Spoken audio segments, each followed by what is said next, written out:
ریاستی جبر جو ہے نا اس حد تک شدید ہے کہ لوگ کبھی اپنے لاپتہ افراد کے کیسز کو سامنے نہیں لے کر آتے ہیں. ہم موبلائزیشن کے لیے نکلے تھے اور جب ہم اسلام آباد پہنچے تو ہمیں لگا شاید یہاں کوئی قانون ہے، کیونکہ ہم جو بولتے ہیں ایک ریاست دو دستور وہ اپلیکیبل ہے.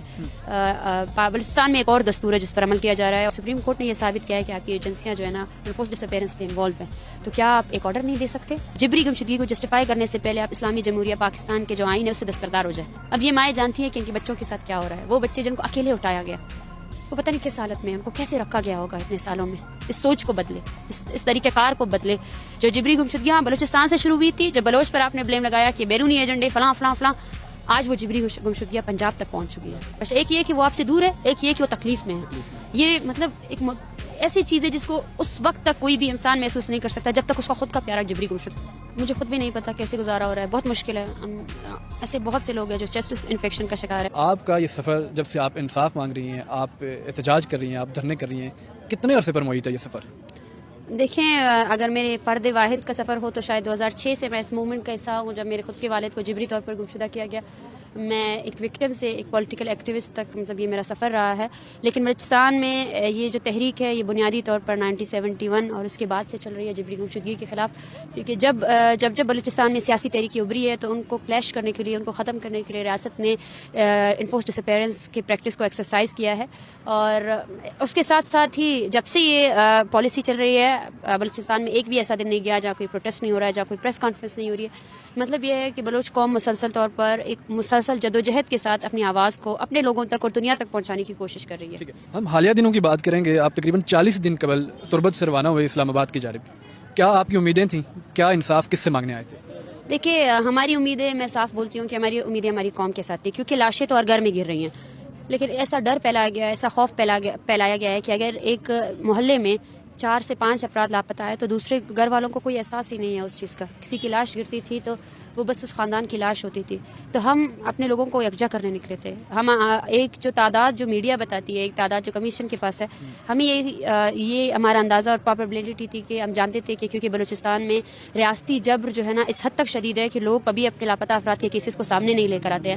ہم موبلائزیشن کے لیے نکلے تھے. امید ہمیں یہی تھی کہ ہمارے لوگ اس موومنٹ کا ساتھ دیں گے. ہمارے لوگ جو اسٹارٹ میں جو ایک انہیں ہمیں سپورٹ ملا گیا، وہ اسی سپورٹ کے ساتھ آگے چلیں گے.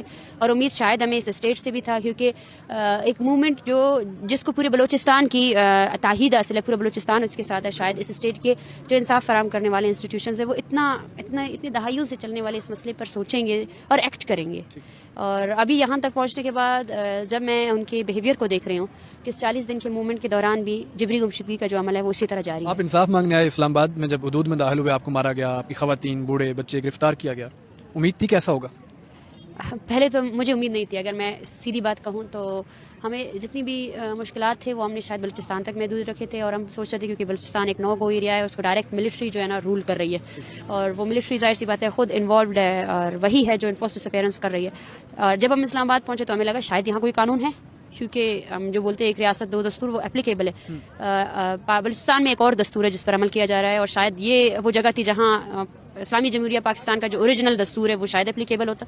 لیکن جب ہم یہاں ہیں اور ہم نے اسی وجہ سے اپنا جو استقبالیہ پروگرام تھا، پہلے ہم جہاں جاتے تھے ہم اعلان کرتے تھے کہ ہم اس جگہ پہنچ رہے ہیں تو لوگ استقبال کے لیے آتے تھے. ایک بڑی تعداد آتی تھی ہمارے ساتھ، وہی ہمیں انٹر کراتے تھے. اور اس طرح ڈی جی خان میں بھی ہم نے یہی اعلان کیا. تو اسلام آباد میں ہمارا اعلان یہی تھا کہ ہم پریس کلب میں بیٹھیں گے، کیونکہ پریس کلب میں گزشتہ اس سے پہلے 25 دنوں تک ایک سٹ ان جاری تھا. اور ہمارے کچھ لوگ وہ بھی فارمیلٹی کے بیسس پر آئے تھے ٹول پلازا کہ ہمارے ساتھ آگے چل سکے. تو جو ہوا وہ ایکسپیکٹڈ نہیں تھا. لیکن اس کے بعد بھی ہمیں یہ لگا، کیونکہ ہماری تحریک کا مشترکہ فیصلہ تھا کہ جہاں ہمیں روکا جائے گا وہاں ہم ریزسٹ نہیں کریں گے، ہم سٹ ان کریں گے. یہاں کئی لوگ آئے، انہوں نے آ کر ایک آپ کا بھی یہی موقف ہے، انہوں نے آ کے کہا کہ یہ ریاست کی جانب سے پروپوگیٹ کیا جا رہا ہے، ریاست کی جانب سے یا کہیں بیرونی عناصر کچھ جگہوں پہ کہا گیا انہیں فنڈ کر رہے ہیں. تو ایسے لوگوں کو جو آپ کو سپورٹ نہیں کر رہے، آپ کیا سمجھتی ہیں کیا وجہ ہے؟ دیکھیں، ایک کنسٹرکٹڈ بیانیے کے تحت یہاں لوگوں کو رول کیا جا رہا ہے. جو ایک کانشیسنیس ہوتی ہے وہ لوگ لیک کر رہے ہیں. چیزوں کو جانچنا پرکھنا، ریئلسٹک بیسس پر کسی بھی چیز پر اپنا بیانیہ بنانا، وہ پاکستان میں کئی عرصہ دراز سے ختم ہو چکی ہے. پاکستان میں لوگوں کو جو ہے نا بھیڑ بکریوں کی طرح جو ہے نا کسی پارٹی میں اور دوسری پارٹی میں رکھا جاتا ہے. تو ہمارے ساتھ جو ہوا وہ بیسکلی اسی کنسٹرکٹڈ سوچ کی وجہ سے ہوا. جو کانشیسنیس، ایک انسان جو ہے نا اتنا بے حس کیسے ہو سکتا ہے کہ وہ افراد جن پر دہشت گردی کے مقدمات میرے خیال سے ثابت ہو چکے ہیں اور وہ دنیا کے دوسرے امپیریلسٹ ملکوں میں شاید سزا بھی کاٹ رہے ہیں، وہ ان کے لیے تو رہائی کا مطالبہ کرتے ہیں، لیکن وہ لوگ جو آپ کے قید خانوں میں وداؤٹ کسی ورڈکٹ کے، وداؤٹ کسی عدالت میں پیشی کے، وہ سالوں سے سزا کاٹ رہے ہیں. کون سی سزا، کیسی سزا ہے؟ اور وہ صرف وہ نہیں کاٹ رہے ہیں، ان کی فیملیز بھی سزا کاٹ رہے ہیں، اور وہ آپ سے یہ بھی پوچھ رہے ہیں کہ مار دیا ہے بھی تو ہمیں بتاؤ. یہ کتنا حزیت ناک ہے جب کوئی بیٹی بولتی ہے کہ میرے والد کو گمشدہ کرنے سے اچھا تھا آپ اسے وہاں پہ گولی مار دیتے. وہ ایک کشمکش ختم ہو جاتی، وہ کشمکش ختم ہو جاتی ہے. ایک بہت بڑی کشمکش ہے، ایک یہ کہ وہ آپ سے دور ہے، ایک یہ کہ وہ تکلیف میں ہے. یہ مطلب ایک ایسی چیز ہے جس کو اس وقت تک کوئی بھی انسان محسوس نہیں کر سکتا جب تک اس کا خود کا پیارا جبری گمشدہ نہ ہو. اب دسمبر کی ٹھنڈی شاموں میں کھلے آسمان تلے یہاں پہ بزرگ خاتون ہیں، بچے ہیں، لوگ ہیں، کیسے گزارا ہو رہا ہے؟ مجھے خود بھی نہیں پتا کیسے گزارا ہو رہا ہے، بہت مشکل ہے. ایسے بہت سے لوگ ہیں جو چیسٹ انفیکشن کا شکار ہے، اور ایسی بہت سی مائیں ہیں، ظاہر سی بات ہے سب کے سب اسٹریس میں ہے، سب کے سب کو بلڈ پریشر کا ایشو ہے، ہارٹ ایشوز ہے. تو یہاں ایمبولینس میں ہر 10-15 منٹ بعد جو ہے نا ہم کسی کو ایڈمٹ کرتے ہیں، اینٹی ڈپریسنٹ پلز دیتے ہیں، اور ہر کسی کو چیسٹ انفیکشن ہے. ہم خود بھی نہیں جانتے ہم کیوں سروائیو کر رہے ہیں، کیسے سروائیو کر رہے ہیں ہمارے لوگ یہ چیزیں. لیکن ایک تکلیف ہے ان کو. وہ تکلیف جب ہمیں جیل میں ڈالا گیا تو ایک رات تھی، اس رات میں ہم تقریباً 52 لوگ اور 7 بچے تھے ہمارے ساتھ، مطلب ہم اکیلے نہیں تھے. اور جو ہمارے ساتھ ہوا، جو بیہیویئر ہمارے ساتھ رکھا گیا، جس طرح ہمیں ٹارچر کیا گیا، شاید اس تکلیف سے بہت سی چیزیں بدل گئی. اب یہ مائیں جانتی ہیں کہ ان کے بچوں کے ساتھ کیا ہو رہا ہے. وہ بچے جن کو اکیلے اٹھایا گیا، وہ پتہ نہیں کس حالت میں ان کو کیسے رکھا گیا ہوگا اتنے سالوں میں. وہ لوگ ریاست کے جو وزیر اعظم ہیں وہ بلوچستان سے ہیں، قاضی فائز عیسیٰ صاحب بلوچستان سے ہیں. کیا محسوس کرتی ہیں وہ مل کر آپ کا یہ مسئلہ حل کیوں نہیں کروا سکے؟ میں مختلف بار اس سوال کا جواب دے چکی ہوں کہ بلوچستان سے ہونے یا نہ ہونے کا کوئی تعلق نہیں ہے. ان کا واقعی اس اسٹیٹ کا وزیر اعظم ہونا ضروری ہے کہ وہ اختیار رکھتے ہیں یا نہیں رکھتے ہیں. وزیر اعظم کوئی بھی ہوتا ہمارا سوال وہی رہتا، چیف جسٹس کوئی بھی ہوتا ہمارا سوال وہی رہتا کہ وہ اتنے بڑی ایشو پر کیوں نوٹس نہیں لے رہے ہیں. یہ بندے تو آپ کی ریاستی حکومت خانوں میں ہیں. آپ کی سپریم کورٹ نے یہ ثابت کیا ہے کہ آپ کی ایجنسیاں جو ہے نا انفورس ڈس اپیئرنس پہ انوالو ہیں.